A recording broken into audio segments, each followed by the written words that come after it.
My name is Yotam and welcome to I'm That podcast, where I get to talk to some pretty incredible people. Some are friends and colleagues, some are clients, and some are people I haven't even met yet. On I'm That, we'll hear from them about who they are, what they do and why, stuff they love or hate, mistakes they've made, victories they've had. They're all known for something, but by the time we're through, the hope is they'll have revealed some things we didn't know about them. Our talk may be deep, profound, funny, who knows really.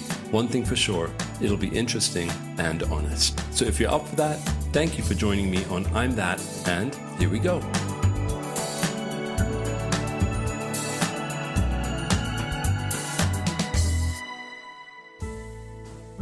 Yotam Polizer is the CEO of IsraAID, Israel's biggest humanitarian NGO, and leads more than 250 people that support those affected by humanitarian crises.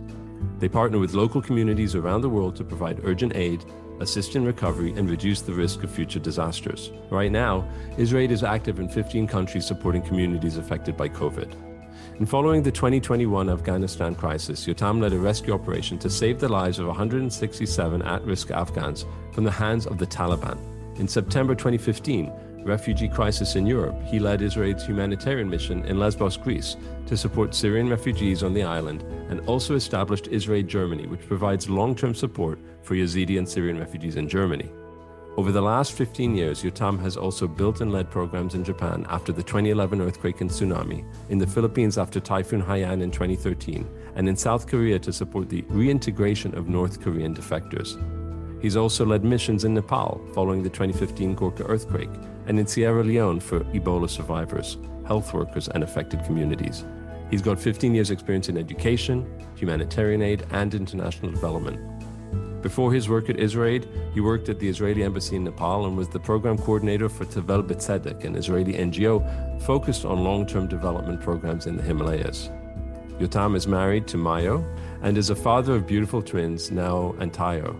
Yotam graduated from Tel Aviv University, where he studied international relations and African studies. Now, I've known Yotam for a couple of years, having delivered the IsraAID brand with my Natty branding agency based here in Tel Aviv. And I've actually wanted to have him on my podcast for a long time.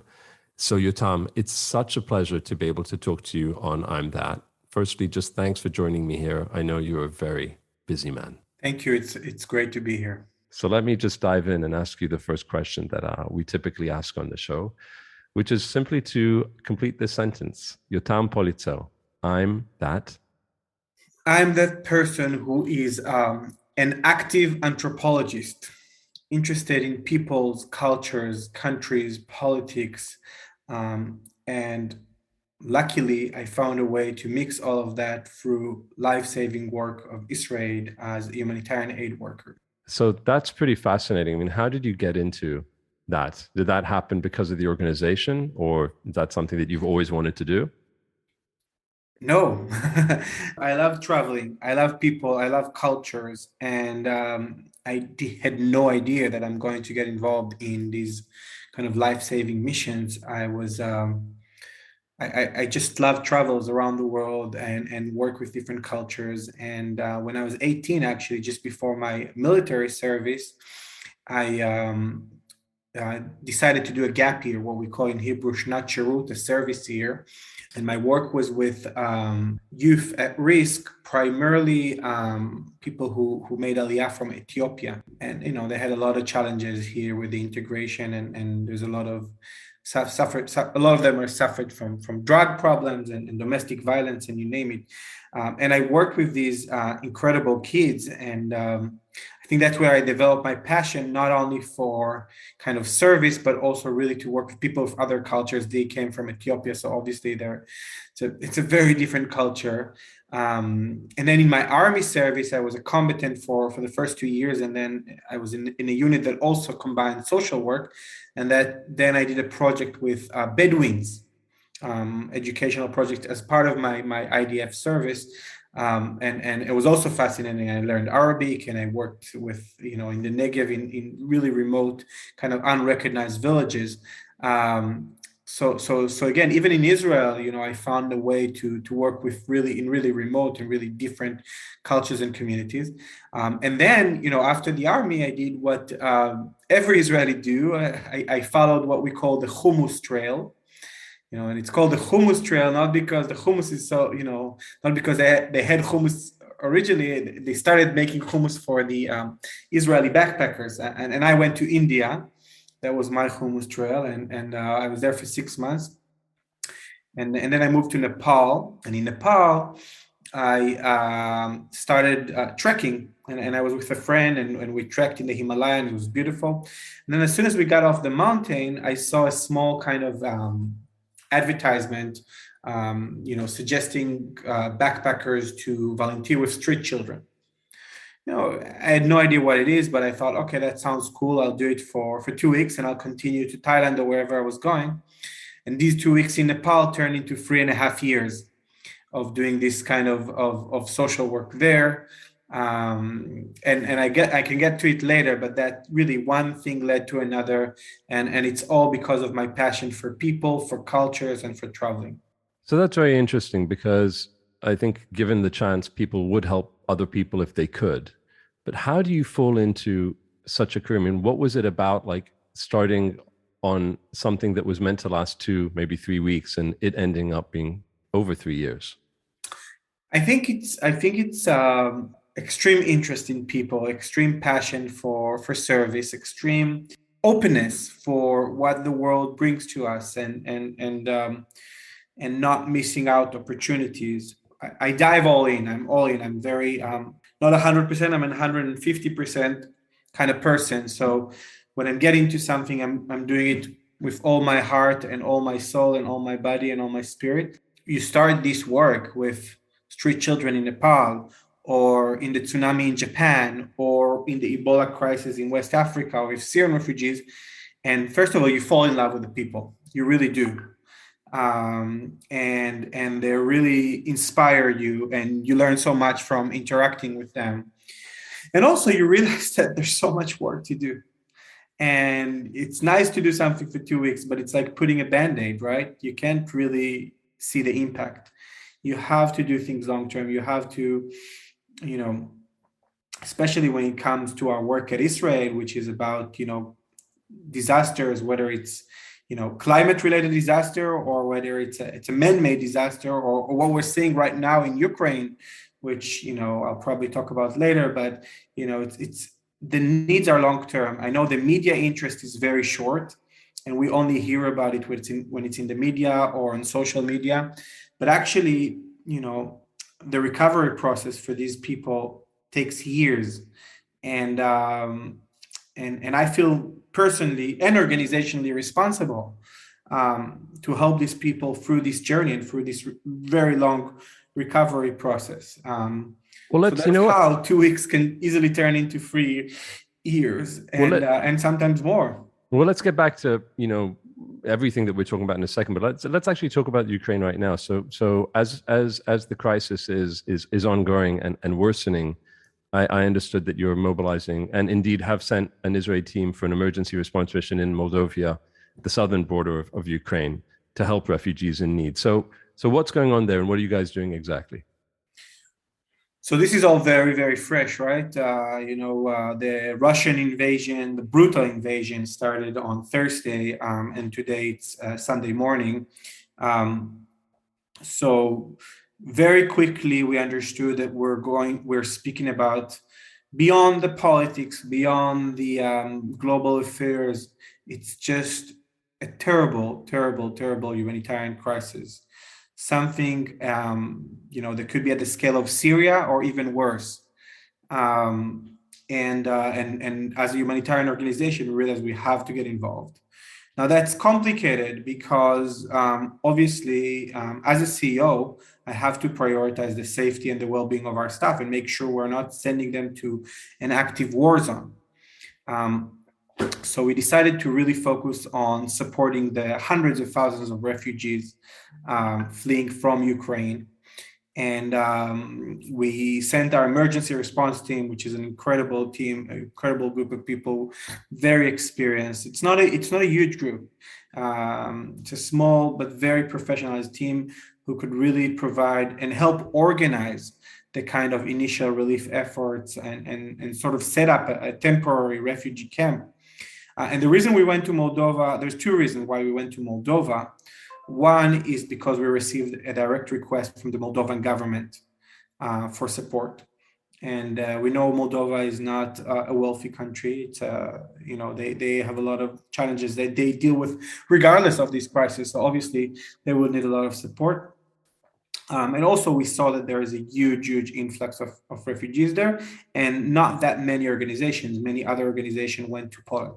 So this is another kind of IsraAID principle to try to not necessarily go where all the other organizations are going. And it is a flooded market in a way. There's a lot of organization, big organization like Doctors Without Borders or the Red Cross, or even Jewish organization like JDC and others who are doing great work.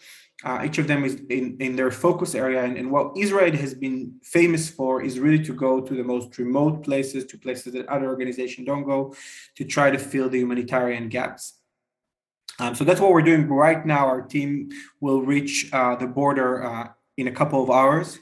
And we are planning to actually send a second team to another border, either with Romania or Poland, later this week. So it's an escalating crisis for us. When you hear about disaster relief organizations, what we see, the general public is, and I've worked with you before, so I have a certain understanding about what it is that you actually do. But for the benefit of the listeners, you see these tents, you see people in uniforms, and you see people helping each other. But it's not as simple as that. There's a lot of logistics involved. There's money involved. There's politics involved. How do you manage that as an organization, and so quickly? Because when disasters happen, whether it's a typhoon or a war or an earthquake, these things happen very, very suddenly. And one thing about IsraAID that is unique is how small you are, which allows you to be nimble. And you're not that small. I mean, you're growing, but like compared to the Red Cross or other, how do you manage that? Yeah, I mean, it's a great question. I mean, I think the secret is a combination of being very nimble, very flexible, very creative, with a lot of Israeli chutzpah. I think there's a very Israeli part to it, of us just really jumping on a plane, getting out there, finding a way.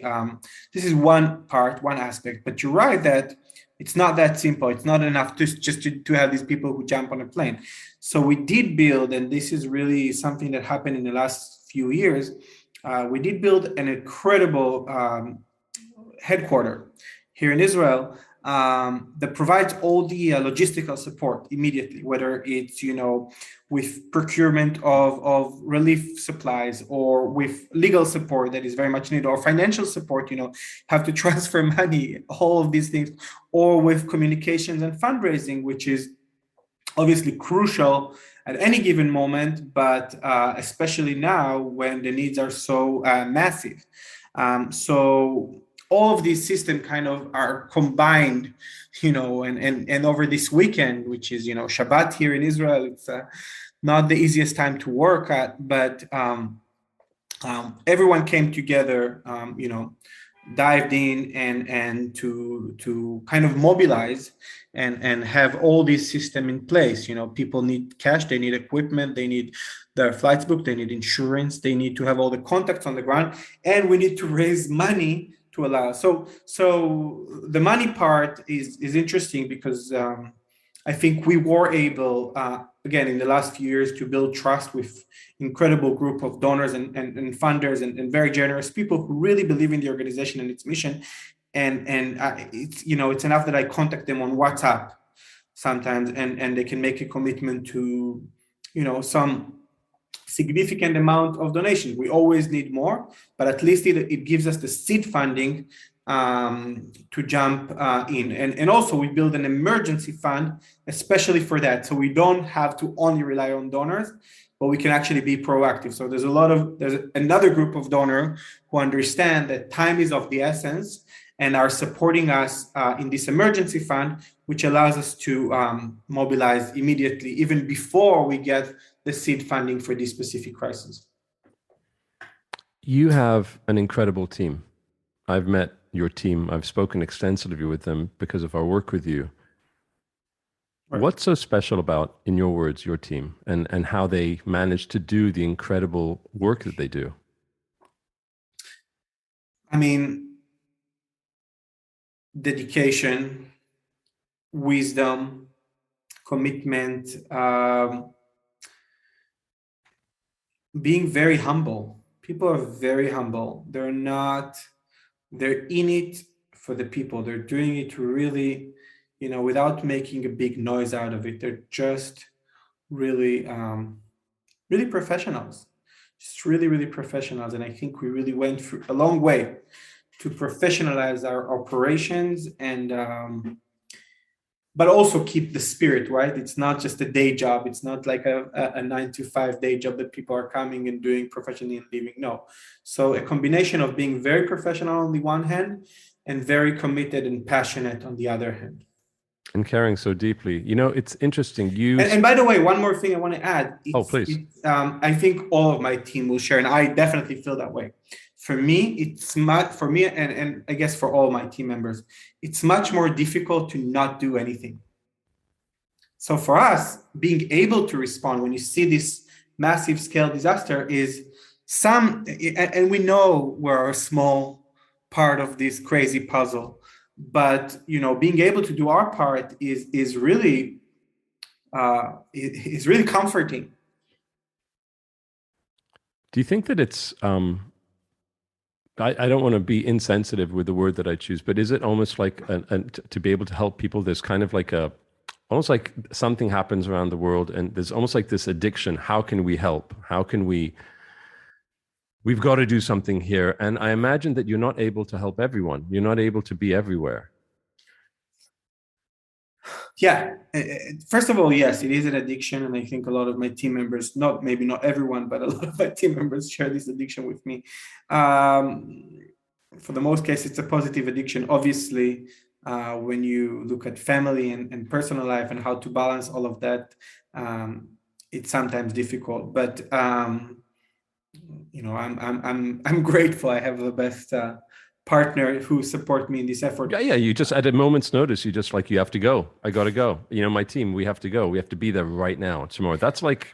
Yeah. But look, we are also not naive. We know we can't help everyone and everywhere.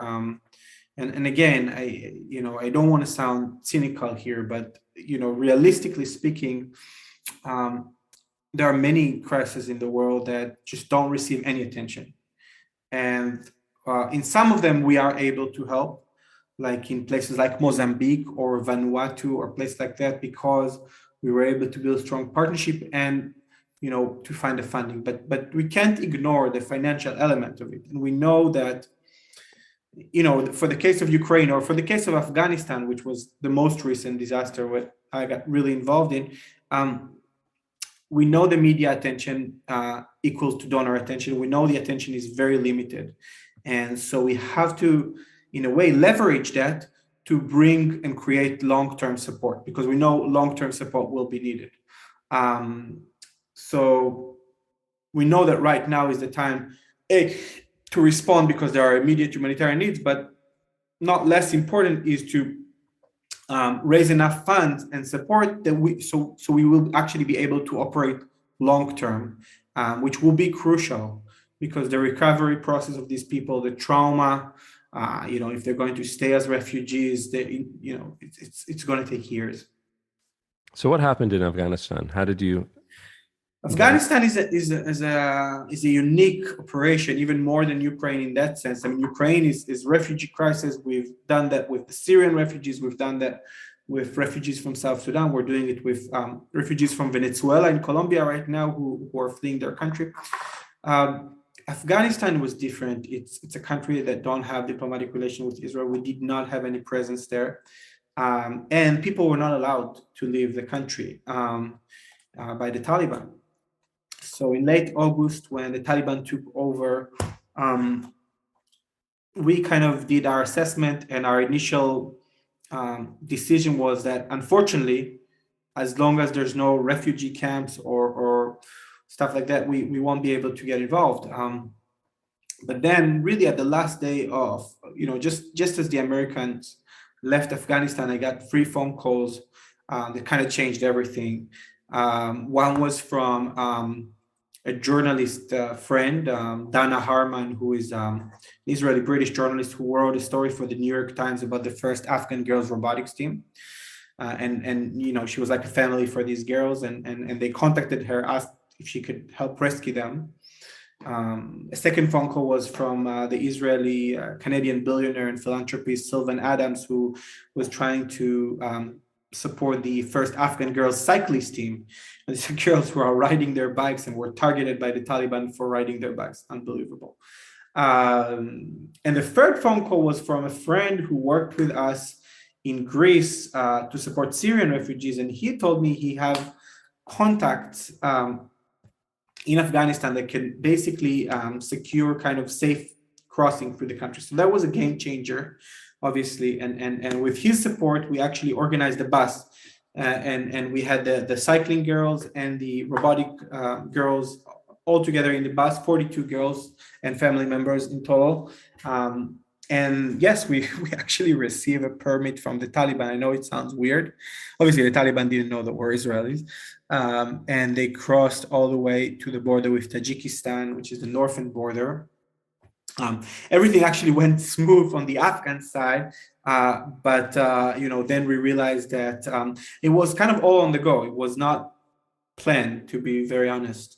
And when they reached the border of Tajikistan, we realized, okay, we have to pull a lot of diplomatic contacts because they were not willing to let these girls in. And then, through a lot of contacts of different donors and business people, we were able to reach and some world leaders who we were able to reach the president of Tajikistan, and it's not a democracy, Tajikistan. You have to get to the president, and I think after so many phone calls, he realized, okay, we let these crazy Israelis have their way, and we let these groups pass, but under one condition, that these girls will stay only for 24 hours. And I said, of course, sure, and I had no idea where I'll take them, and then as soon as they crossed the border, we started calling other countries who get taken. The long-term plan was that they'll reach Canada, which is where they're going right now. But we knew it would take time. So then we reached our new best friend, which is also an incredible part of the story, in the United Arab Emirates. And when they heard actually that an Israeli group behind this kind of rescue mission, they immediately agreed to take them. And they called it the first joint humanitarian mission of the Abraham Accords, which is incredible. Yeah. And then I joined this group of girls, and together with Dana and Ronnie, who were on my team, we reached Abu Dhabi, and we received like a warm welcome, that is usually saved for prime ministers are there with this group of 42 Afghan girls. It was beautiful, and we thought that's it. But as good Israelis, we had a lot of chutzpah, and we said, no, we have to do more. And also, we realized a lot of the family members of the people we evacuated were actually in Afghanistan. And once, the Taliban will know that, not only that they escaped, but also they were doing it with the help of Israelis, it may put their families at risk. So we decided to do another rescue mission, which unfortunately didn't go so well as the first one. They crossed all the way to the border, and then when they reached the border, the Taliban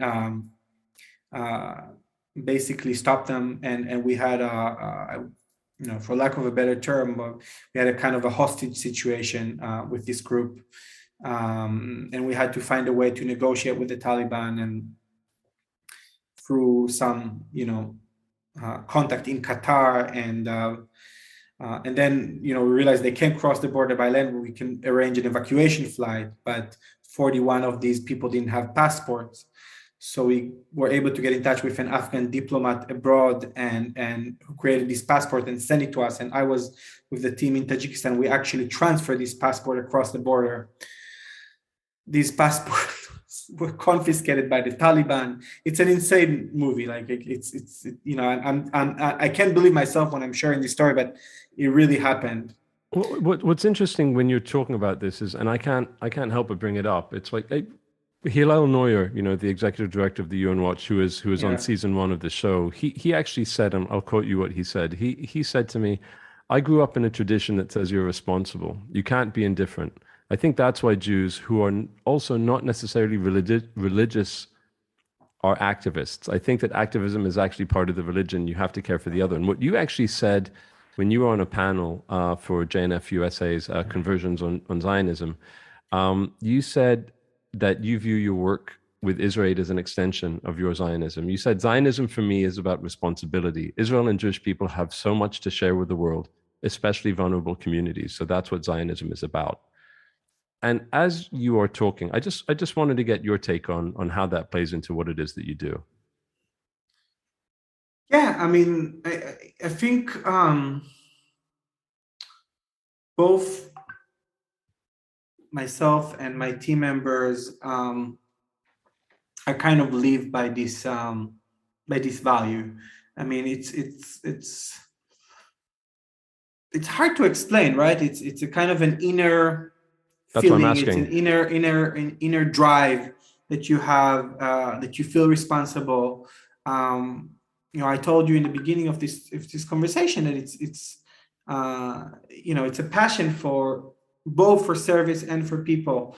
And whether it's Jewish or Israeli, I mean, I strongly believe that where we are today in the world, we have strong responsibility, and we have so much knowledge and expertise that we should share with the world's most vulnerable community. And this knowledge and expertise was not gained because everything was so good here. No, it was gained because of all the incredible challenges that our ancestors, our parents, and our grandparents in the Holocaust, and our parents here when they came to this country and faced not only ongoing conflict, but water scarcity, ongoing traumas, all these extreme challenges, created huge, richness of expertise and know-how here that really we really feel responsible for sharing. So that's, for me, is Zionism right now in its current form. I know it's a word that means a lot of things for a lot of people, but for me, that's what it means. That's why I want to do this work as part of IsraAID and not as part of the UN or as part of the Red Cross or Doctors Without Borders. I want to connect Israelis in the world in that way, and that's how I see that the goal of our work is really to support the most vulnerable community, but the added value, which for me personally, and I know for many people at IsraAID is extremely important, is building bridges and changing people's perspectives. Why is that so important to you? Because I feel it's desperately needed now, with everything that happens in the world globally, and especially in our region, right? Like it's not the easiest region in the world. There's still so much hostility, misunderstandings, misconceptions between people, between countries, between religions. So I feel like our work have a potential of changing a lot of that and building bridges. And I've seen it firsthand, especially when we work with the Syrians, but also with the Afghans and others. So that's exactly what I wanted to ask you about next, which is, in many ways, you're an ambassador for, your organization, whether you see yourself as this or not, but you're an ambassador to Israel with what you do. You're an ambassador as a Jewish man out there in the world. And I wanted to ask you, for people that you are serving, for those people who you are helping, for the organizations that work with you that might not benefit necessarily from your help, but are partners to you, when they see you and your team as Israelis, as Jews, helping, can you share an experience? Can you share a story? Because I think that's so important to understand on the very, very intimate personal level, what that's like. And as opposed to, yes, we're an organization, we're from Israel, and we are helping other countries, and they see that. The bonding that is formed under these awful circumstances sometimes, where you're actually helping people, a change in perception. It'd be great if you have a story or two to share at the most human level. Yeah, I mean, I have two short stories to share.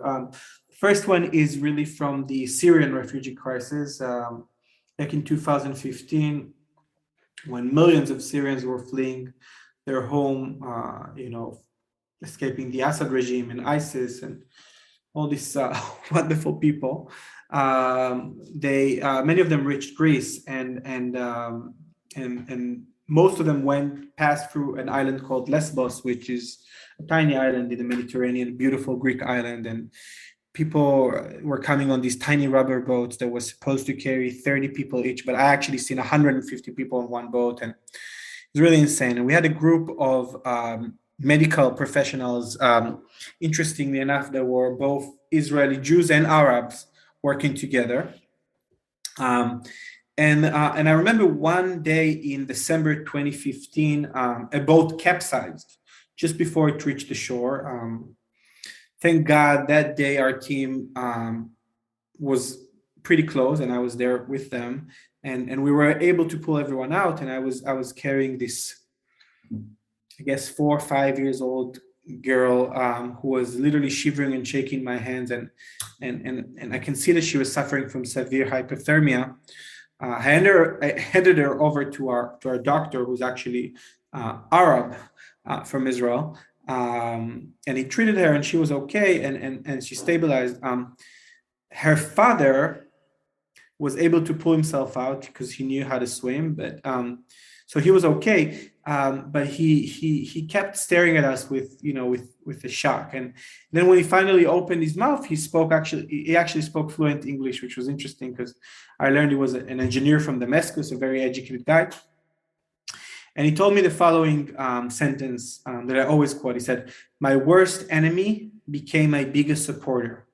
And the people who are supposed to protect me back home in Syria are chasing me away." And I think for me, it was the first time that I realized what an opportunity we have through this terrible tragedy. By the way, is still ongoing in Syria. Again, not only to save lives, not only to provide immediate support, but actually to build these bridges and change people's perspective. The second story is from Afghanistan, very recently. So when we conducted these dramatic evacuations, the big majority of the people the people that we evacuated did not know that it was coordinated by Israelis. Obviously, we didn't want to put them at extra risk. They only learned that we're Israelis once they crossed the border. And we met them in Tajikistan or in Abu Dhabi, and it was very interesting because I would say they were positively shocked. They did not expect that was conducted by a group of Israelis. And it was really, really interesting to see. None of them, took it in a bad way. Really, they just didn't expect that. And what was beautiful to see is that, since then, every Shabbat, I get a Shabbat Shalom messages from hundreds of Afghans. Wow. Or Happy Hanukkah, or they all became very, very supportive, actually, of this kind of bridge that was created with them that none of us expected in really the worst tragedy of their life. But again, it was such a beautiful opportunity. Yeah, it's. I know that you live this, and you told this story a few times, but to hear it, it's just really inspiring. And it gives a certain measure of hope in the world, and especially like you see something like what's going on right now for the average person waking up in the morning, reading the news, what's happening in Ukraine. How do you feel that when it comes to the politics of let me reframe it. There's world politics. Things happen. We're not exactly sure on the outside what's going on there. You get in there, and then suddenly you're on the ground, and you're meeting with people who are directly affected. And you take these experiences, and they, of course, affect you. They affect your team as you're trying to help. How does cynicism play a part in what it is that you see and experience? Is there any kind of, I guess, can these things be prevented? Who is calling the shots here? When these decisions around the world are being made that displaced peoples in their millions. Does that, are you hopeful? Are you despondent? I know it's a big question, but I'm asking you because it is a big question. It's very cynical. It's very cynical. Look, it's because you're on the ground. Yeah, I mean, you hear from the people, from the refugees directly. Um, Again, I was sharing with you earlier in this call how for us it's kind of a coping mechanism, right? Because we feel so helpless in this big political game that's playing out here, and being able to do a little bit something to alleviate some of the suffering is a relief for us, and it helps us cope with the helplessness of this crazy cynical game. Yes, you feel you're part of it. Look, I mean, who would have thought? It's so fucking insane that we're in 2022 and there's tanks in Europe, and like and the world is struggling to cope with that, and um or that an extreme Islamist regime is taking over a country after 20 years of US presence there. Um, it's cynical. It's very, very, very concerning. I think from a global political perspective, it just shows again how we all live in a bubble. In the West, and I consider Israel part of the West in a way, at least. Um, uh, Not exactly, right, because we do feel conflicts and tension here and there, but our life is comfortable here, and we are peaceful people, and we want to live our life, and we want to raise our children, and then you see that other people in other parts of the world are a complete different set of values and interests, and it's a big wake-up call. It's a big wake-up call for all of us on so many levels. And I'm not even mentioning what happens on other fronts where we're dealing with, whether it's climate change and the pandemic, which is also a wake-up call on many other levels. So how do you stay? I'm asking you, I know, tough questions, but like, how do you stay hopeful? Because your organization, and if we think about what your tagline is about building futures, which we can talk about what that actually means, which would be interesting to hear from you. But it's about hope. It's completely about hope. I mean, it may sound like a cliche, but really, it at the worst situation of all, you really see the best of humanity. And yes, you feel like there's leaders and there's a terrible political game going up there, but then on the ground, at the border crossing or in the refugee camp, or um, you see humanity at its best. You see people to people connection. You see how everyone's helping each other. You see how bridges are being built, barriers are being broken. It doesn't mean that we want these crises to happen, right? But I gave a TED talk in Tokyo a few years ago, and it's called Disasters as Opportunities. And I do really believe that every disaster is an opportunity. And we wish and we pray they would never happen, but they are, and they will continue to happen, whether it's crazy leaders or pandemics or climate or all of the above. But each one of these disasters bring us a lot of opportunity, and I call this thing post-traumatic growth, PTG. So we speak a lot about resilience in our work, and for us, resilience is not just being able to go back to what life was pre-crisis, but how we can leverage this crisis to build back better.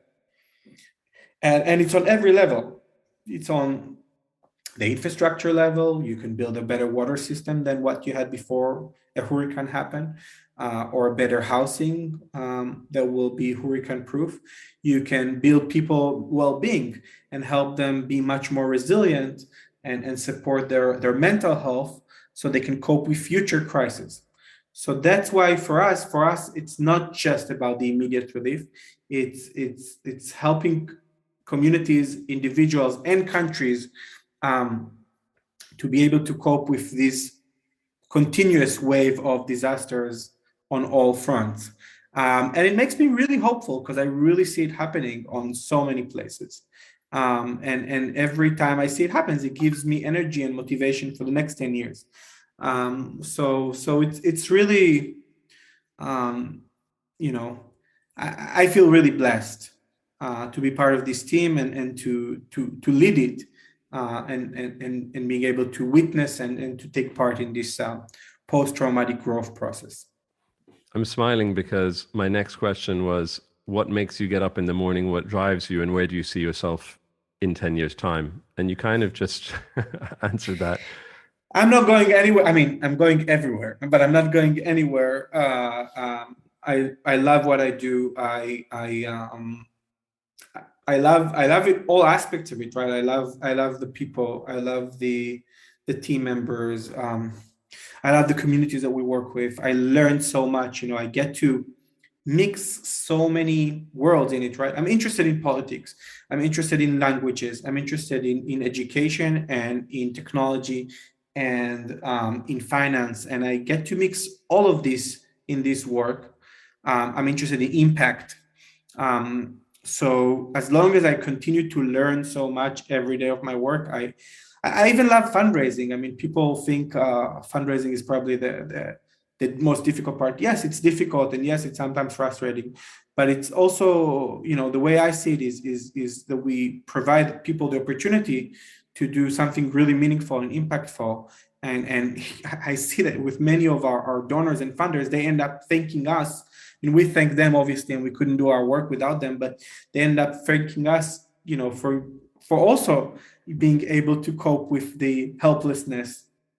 Let me ask you, as an opportunity now, to just for the average person, for the listener, if they want to try and help IsraAID, what's the best way? How can they support IsraAID? So I know a lot of people, when they see the work IsraAID is doing, would like to jump on a plane, roll out their sleeves, and it's great. And sometimes we need that. But honestly, the two most tangible and practical and easiest in a way ways to help, but also the most important ways to help are, one is to support our work financially so we can continue doing this work, and it costs a lot of money, not because our salaries are high, but because the needs are so high, and we know that we're only scratching the surface, but we're trying to raise a little bit over $20 million every year, and it takes a lot of work.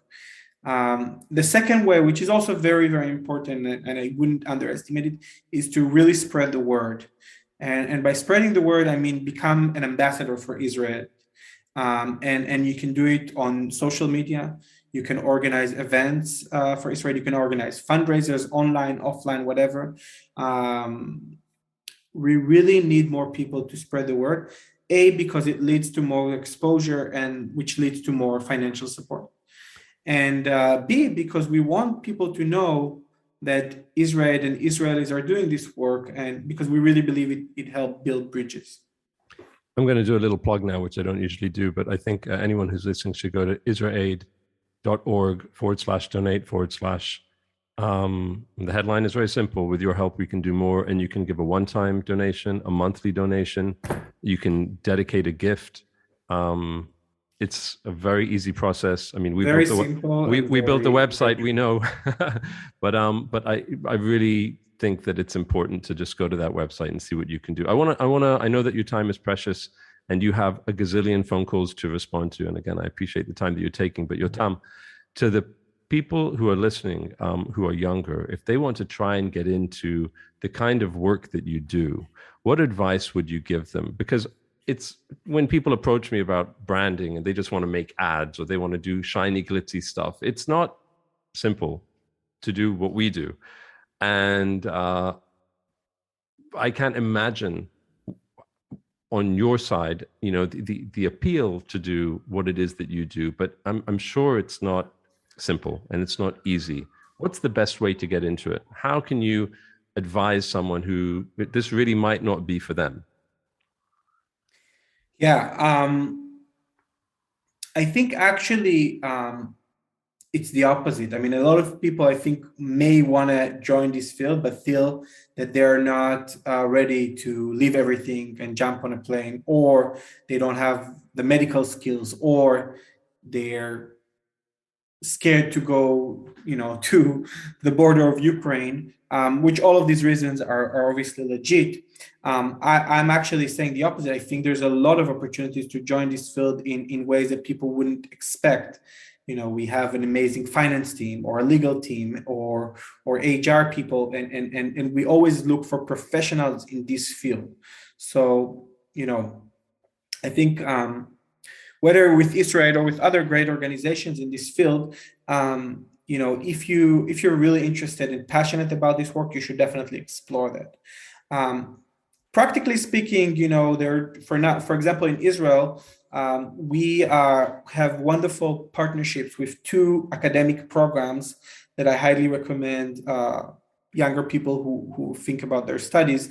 One is the Masters in Public Health and Disaster Management in Tel Aviv University, and then another one is Glocal, which is a master's in community development in Hebrew University. And these two programs, we have long-term partnership with them. We take a lot of the interns from this program to join us, whether it's in the headquarters in Tel Aviv or in the field. And many graduates actually became our longest term serving staff members. So these are two really great programs if you're in Israel. There's also similar programs in the States, in Columbia or Harvard or Stanford, and these are good starting points. I would say that with all the respect to academics, the key is to actually get hands-on experience with organizations, both in the field and in headquarters. And we at IsraAID are always looking for interns and always looking for staff. And really, you can look on our beautiful website, which was part of the amazing process we had with Nati, and you can get all the information there. Yotam Polizer, I want to thank you for your time. I really appreciate you spending this valuable hour with us. Just please, for everybody, keep doing what you're doing. You are an incredible organization, and we're just very proud of you, and you do put a lot of hope in the world. Thank you so much. Thank you. Thank you very much. Well, that's it. Thanks for listening to I'm That Podcast. Go ahead and subscribe to the show on iTunes, and if you'd like, leave a rating and review. Tune in for the next episode, and see you soon.